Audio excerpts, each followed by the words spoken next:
सदा सत्स्वरूपं चिदानन्दकन्दं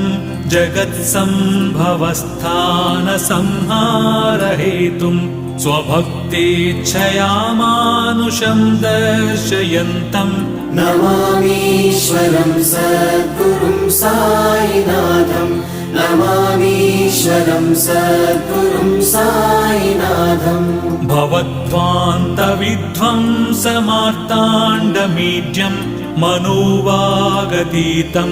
मुनिर्ध्यानगम्यं जगद्व्यापकं निर्मलं निर्गुणं त्वां नमामीश्वरं सद्गुरुं साईनाथं नमामीश्वरं सद्गुरुं साईनाथम् भवाम्बोधिमग्नार्दितानां जनानां स्वपादाश्रितानां